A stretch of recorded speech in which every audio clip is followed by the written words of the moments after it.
Dobra Bajalova now treated no artistic reactive video. This is part 2 of the history of Russia. Part 2. I told you I was gonna get right back into it because this is very interesting. You know what I'm saying? Very, very interesting. I want to see what did the Polish did to Russia and the Swedes or the Swedens or however you want to call them. Yanis Nayu. I don't know their name. You know what I'm saying? The Swedens. Interesting. I want to see what actually happened, you know, because it seemed like Russia was about to fall apart after all those people who failed to rule. It seemed like Russia was about to fall apart, but hey, let's see what happened. Let's see if Russia, you know, came back.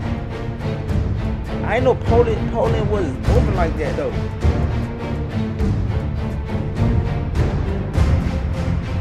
In 1612, Russia was in a state of anarchy. They called it the Time of Troubles. The people were terrorized by war, famine, and plague. Up to a third of them perished. Foreign troops occupied Moscow, Smolensk, and Novgorod. But then, Russia fought back. Prince Pozharsky and a merchant, Kuzma Minin, led the Russian militia to Moscow and threw out the Polish garrison.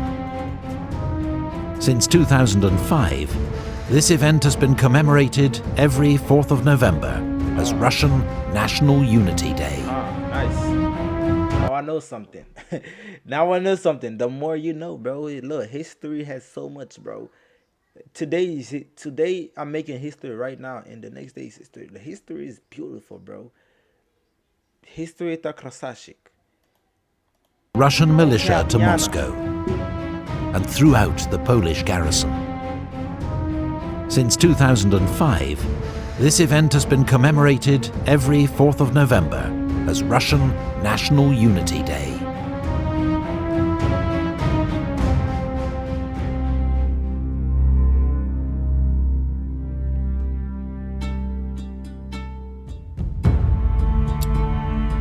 The Russian Assembly, the Zemsky Sabor, realized the country had to unite behind a new ruler and elected a 16-year-old noble, Mikhail Romanov, as the next Tsar. 16? His dynasty would rule Russia for the next 300 years. Tsar Mikhail exchanged territory for peace, winning Russia much-needed breathing space. I guess actually choosing a younger ruler is actually to an advantage, or it's actually it is actually an advantage because like 16. But wouldn't 16 be like young as hell though? It's an advantage, and it's like it depends. Now, damn, it's like the mindset of that. That's a kid. Like, to be honest, that is a kid. But I guess back in the days, niggas used to be different. You know, their mind used to be different. I don't know how that worked, but hey. His son, Tsar Alexei, implemented a new legal code, the Sabornoye Uluzhenie. It turned all Russian peasants, 80% of the population, into serfs, effectively slaves, their status inherited by their children and with no freedom to travel or choose their master. It was a system that dominated Russian rural life for the next 200 years. Wait a minute, bro. What did Alexei do? Alexei, what did you do, bro? Winning Russia much-needed breathing space. His son, Tsar Alexei, implemented a new legal code, the Sabornoye Uluzhenie. It turned all Russian peasants, 80% of the population, into serfs, effectively slaves, their status inherited by their children and with no freedom to travel or choose their master. Damn. It was a system that dominated Russian rural life for the next 200 years.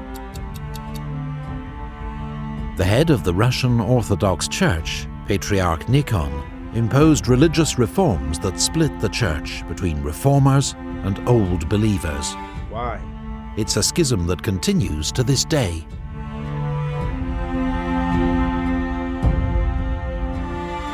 Ukrainian Cossacks, rebelling against the Polish-Lithuanian Commonwealth, recognized Tsar Alexei as overlord in exchange for his military support. It led to the 13 Years' War between Russia and the Polish-Lithuanian Commonwealth. Russia emerged victorious, reclaiming Smolensk and taking control of eastern Ukraine. Oh. Ukraine and Russia go way back. So Ukraine was once under Russia's control. And they actually help, Ukraine seek Russians' help to fight the Polish. This is the more you know. War between Russia and the Polish-Lithuanian Commonwealth. Russia emerged victorious, reclaiming Smolensk and taking control of eastern Ukraine. A revolt against Tsarist government, led by a renegade Cossack, Stenka Razin, brought anarchy to southern Russia. It was finally suppressed. Razin was brought to Moscow and executed by quartering. Razin to southern, led by a renegade Cossack, Stenka Razin, revolt against eastern Ukraine. A revolt against Tsarist government, led by a renegade Cossack, Stenka Razin, brought anarchy to southern Russia. It was finally suppressed. Razin was brought to Moscow and executed by quartering. The sickly but highly educated Fyodor III passed many reforms. He abolished Mesnichestva, the system that had awarded government posts according to nobility rather than merit, and symbolically burned the ancient books of rank. But Fyodor died aged just 19. His sister Sophia became Princess Regent, ruling on behalf of her younger brothers, the joint Tsars Ivan V and Peter I. After centuries of conflict, Russia and the Polish-Lithuanian Commonwealth signed a treaty of eternal peace. Russia then joined the Holy League in its war against the Ottoman Empire. Sophia's reign also saw the first treaty between Russia and China, establishing the frontier between the two states. The Mongols, motherfuckers. Hey, the Mongols ain't want to mind their business, bro. Like, yo, look, bro. Russia is all the way over there, bro. The Mongols, they came out of nowhere. All right, okay, let's see what them boys doing on there. You know what? Let's not mind the business. Let's go down and messed up some stuff. And they actually, the Tartar yoke, the Tartar, it had a bad and a good effect on Russia, actually. In my opinion, I think it had both.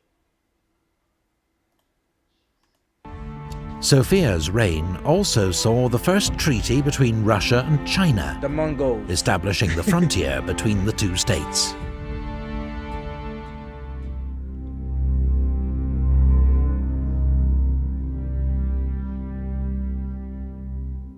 At age 17, Peter I seized power from his half-sister Sophia. Peter became the first Russian ruler to travel abroad. He toured Europe with his Grand Embassy, seeking allies for Russia's war against Turkey, and learning the latest developments in science and shipbuilding. my God. The war against Turkey was successfully concluded by the Treaty of Constantinople. Russia gained Azov from Turkey's ally, the Crimean Khanate, and with it, a foothold on the Black Sea. Peter made many reforms, seeking to turn Russia into a modern European state. He demanded Russian nobles dress and behave like Europeans. He made those who refused to shave pay a beard tax. Peter built the first Russian This navy, nigga, wow. reformed Yo, imagine. Just freaking imagine, man. Hey, you don't want to shave? All right. Tax them beard. Tax them. That's crazy. Está ibanuti da. He made those who refused to shave pay a beard tax. That's what a government do, right? That boy say, hey, Peter I'm in built the power first here, Russian boy. navy, reformed the army and government, and promoted industry, trade, and education. In the Great Northern War, Russia, Poland, Lithuania, and Denmark took on the dominant power in the Baltic, Sweden. The war began badly for Russia with a disastrous defeat to Charles XII of Sweden. Yeah, because I was about to say, Russia and Sweden never signed a treaty. I was about to say, they never signed a treaty, a peace treaty. So therefore, even though the Polish and Russia, they signed a peace treaty, but I guess Sweden never backed down. Them boys like, okay, do your thing. But Peter actually, so far, he's one of my favorite guys. Like, this man, he traveled across Europe. He's actually trying to bring peace and positivity towards Russia, education, behavior, all type of stuff, like, damn, he actually making peace treaties with other nations coming together, that also making them powerful. He's making allies. I like Peter, you know what I'm saying? This Peter guy was wonderful, and then in my eyes so far, he's like yeah. But Sweden, them boys didn't wanna let go. Charles XII of Sweden at Narva, but Russia won a second Battle of Narva, before crushing Charles XII's army at the Battle of Poltava. On the Baltic coast, Peter completed construction of a new capital, St. Petersburg. The building of what would become Russia. Oh, nice. Krutaya.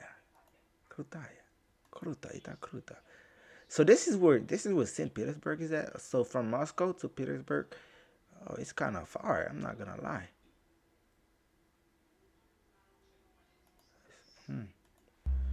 On the Baltic coast, Peter completed construction of a new capital, St. Petersburg. The building of what would become Russia's second largest city among coastal marshes was a remarkable achievement, though it cost the lives of many thousands of serfs. The Great Northern War ended with the Treaty of Nystad. Russia's gains at Sweden's expense made it the new dominant Baltic power. I like Peter, man. He was such a smart guy. If you really think about it, the only nation that, this man came in power, traveled across Europe, toured Europe, made allies, gained more power, put certain education stuff in power. The peoples was rejoicing at this point. This man, they had nothing at fault, He made the people who's at power, who's in the government thing, hey, yo, behave or you don't behave, Behave or you get taxed. You got a beard, you don't want to shave it, you get taxed. I like Peter. Not only that, he defeated Sweden, who thought they was tough. He defeated Sweden, and then they signed a peace treaty, right? But it's actually sound like Russia conquered Sweden, though. Like they said, Russia's gain at Sweden's expense. That is very much. Yeah. Of Nystad, Russia's gains at Sweden's expense made it the new dominant Baltic power. 4 years before his death, Peter was declared Peter the Great, father of his country, emperor of all the Russias. Yeah. He was amazing, bro. This is what a ruler Peter is, bro. was succeeded. This is what a ruler should. He set an example for whoever is coming up next, how to rule a country, how to be a ruler, bro. Well, you know what? One mistake the other ones did, the other great ones did. Not my boy, what was his name? Ivan the Terrible. Not that boy who killed his own son. Not him. You know what? All they did, the rest, you know what they did? They never traveled across Europe. They didn't do that. All of them came. I feel like all of them came with something in mind that they like, okay, they wasn't really trying to make Russia great. They came in mind, all right, I'm the ruler. I'm going to do what I feel like doing. What I feel like this is what we should be doing.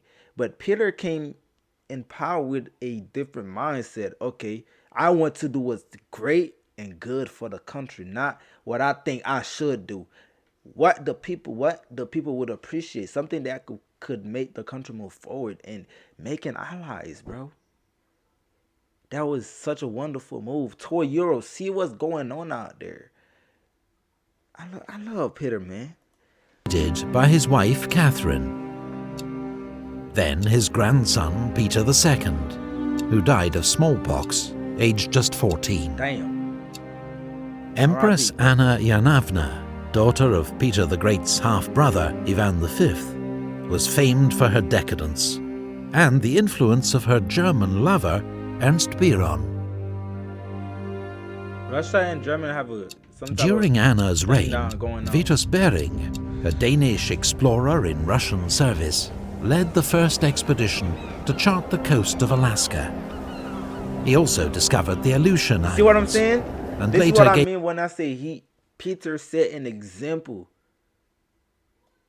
An example for whoever's coming in power. Look at this guy. What is he doing? I mean, look at... Yeah, you know what I'm saying. Guess what they're doing? Where they going? Yeah. You smart enough to understand what I'm trying to say. Vitus Bering, a Danish explorer in Russian service, led the first expedition to chart the coast of Alaska. Very smart. He also discovered the Aleutian Islands, and later gave his name to the sea that separates Russia and America. After Anna's death, her infant grandnephew Ivan VI was deposed by Peter the Great's daughter Elizabeth. Ivan VI spent his entire life in Elizabeth in power, bro. What is wrong with this? Hey, if I have a daughter, I'm gonna name her at Elizabeth. Like you better go get some power or something. It's always some female named Elizabeth in power, bro. Like captivity. Queen Elizabeth, Princess until Elizabeth. age 23, he was murdered by his guards during a failed rescue attempt. Elizabeth, meanwhile, was famed for her vanity, extravagance, and many young lovers. But she was also capable of decisive leadership. In alliance with France and Austria, Elizabeth led Russia into the 7 Years' War against Frederick the Great of Prussia. The Russian army inflicted a crushing defeat on Frederick at the Battle of Kunersdorf, but failed to exploit its victory. Meanwhile, in St. Petersburg, the Winter Palace was completed at vast expense. It would remain the monarch's official residence right up until the Russian Revolution of 1917. Peter III was Peter the Great's grandson by his elder daughter Anna Petrovna, who died as a consequence of childbirth. Raised in Denmark, Peter spoke hardly any Russian, and greatly admired Russia's enemy, Frederick the Great. So he had Russia swap sides in the 7 Years' War, saving Frederick from almost certain defeat. Peter's actions angered many army officers, and he'd always been despised by his German wife, Catherine. Together, they deposed Peter. This nigga Peter III had every priority fucked up. Peter III had every priority fucked up, my boy. A German girlfriend. Nigga was born and raised in Denmark. Had some shit to do. Bro, chose a fucking side. That is crazy. To the third, who died a week later in suspicious circumstances. Of course. His wife, Catherine, became Empress of Russia. Her reign would be remembered as one of Russia's most glorious. She killed that boy. Epic History TV depends on donations from its fans through its Patreon page. Please click the link to find out how you can pledge as little as $1 per video. Hey, I do respect the hustle though. TSG, True Spirits Gang TV. We do depend on donations. Go to Yanis Naya Pochemu. Yanis Naya Pochemu. I'm just playing with y'all boys, man. Yo, but I do love these videos, man. Yeah, I love this. I love this. I love this. Yeah, I don't know what to say. Great to learn. Hey, Peter, man. Peter the First, man. This guy, amazing. This is what I call a leader. I've never I was going to say I've never heard of a perfect leader, but this guy is wonderful, man. This is what I call a leader, bro. This right here, this man set an example that every damn leader should follow, bro. This man did not focus on war, bro. And then the war he went to, he actually won it. And then not only won, he signed a peace treaty, and that was a gain from him, bro. For him, like, come on, man. Extraordinary. Yeah, man. Look, this was episode 2, man. Part 3 coming soon. Let me know when y'all doing part 3. Depends on how y'all feeling these videos. You know what I'm saying? I want to change up some content for y'all. And yeah, so this is gonna be, man. But stay out the way, man. Stay glyphful.